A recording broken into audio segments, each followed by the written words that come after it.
ఒక్క క్షణం ఆగి ఆలోచించండి. ఆలోచించదగ్గ విషయం కాబట్టే ఆలోచించమని చెప్తున్నా. మనం ఎంతో చక్కగా ఒక సుందరమైన భవనాన్ని నిర్మించుకుంటాం. అందులో అన్ని రకాల వసతులు పెట్టుకొని ఎంతో ఆహ్లాదకరమైన వాతావరణాన్ని ఇంటి చుట్టూ ఏర్పరచుకొని ఎంతో ఆనందంగా జీవిస్తాం. మన ఇంటిని చూసి మనం మురిసిపోతూ ఉంటాము.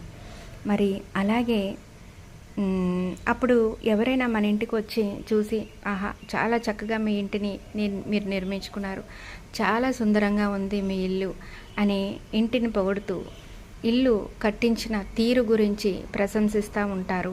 మరి ఎవరికి ఈ చేతి పని అప్పచెప్పారు, ఇంత సుందరంగా నిర్మించారు అని కూడా అడుగుతారు. ఎందుకంటే వారు కూడా అటువంటి భవంతిని నిర్మించుకోవటానికి. మరి అలాగే దేవుడు సృష్టిలో ఎంతో రమ్యమైన అందమైన ప్రకృతిని సృష్టించాడు. మరి అందులో అందమైనవిగా పువ్వులను సృష్టించాడు. మరి ఇంత అందమైన సృష్టిలోని దేవుడు ఏం కోరుకుంటున్నాడు? ఇంత అందమైన ప్రకృతిని మీరు చూసి మురిసిపోతున్నారు కదా, మరి ఈ ప్రకృతిని సృష్టించిన నన్నెందుకు మర్చిపోతున్నారు అని అడుగుతున్నాడు. మరి సృష్టిని ఆరాధిద్దామా? సృష్టిని సృష్టించిన సృష్టికర్తని ఆరాధిద్దామా? ఒక్కసారి మనము ఇంకో లోతైన విషయం తెలుసుకోబోతున్నాం. ఇక్కడ దేవుడు చెప్తున్నాడు, కీర్తనల గ్రంథము 103:15-16లో, మనిషి దినములు గడ్డి వంటివి, పొలంలోని పువ్వుల వలె వికసించును, గాలి వీచగా అవి ఉండవు. మరి యాకోబు 1:10-11 ఏం చెప్తున్నారంటే, ధనవంతుడు పువ్వు వలె క్షీణించును అని. యెషయా గ్రంథం 4:6-8 ఏం చెప్తుందంటే, గడ్డి ఎండిపోవును, పువ్వు వాడిపోవును, కానీ దేవుని వాక్యము నిలిచియుండును అని చెప్తుంది. మరైతే దేవుడు మనుషులను పువ్వులతో ఎందుకు పోల్చాడు అంటే, పువ్వు చాలా అందంగా వికసిస్తుంది, కానీ కొద్దిసేపట్లో వాడిపోతుంది. అలాగే మనిషి జీవితం కూడా తాత్కాలికం.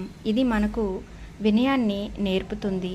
పువ్వు అందంగా ఉంటుంది, కానీ చాలా సున్నితమైనది. మనిషి కూడా దేవుని రూపంలో సృష్టించబడ్డాడు, అందమైనవాడు, కానీ బలహీనుడు. ఇది మనం దేవునిపై ఆధారపడాలని గుర్తు చేస్తుంది. మత్తయి 6:28-30 ఏం చెప్తుందంటే, పొలంలోని పువ్వులను చూచుడి, దేవుడు వాటిని అలా అలంకరించుచున్నాడు. అంటే పువ్వులను ఇంత అందంగా చూసుకునే దేవుడు మనలను మరింత అందంగా, ఎంతో మరి జాగ్రత్తగా చూసుకుంటాడని సందేశం ఇస్తున్నారు.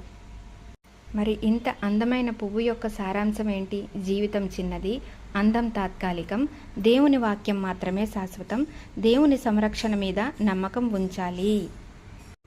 అందుకని దేవుని వాక్యము ప్రకృతిని కాదు, ప్రకృతిని సృష్టించిన ఆయన్ని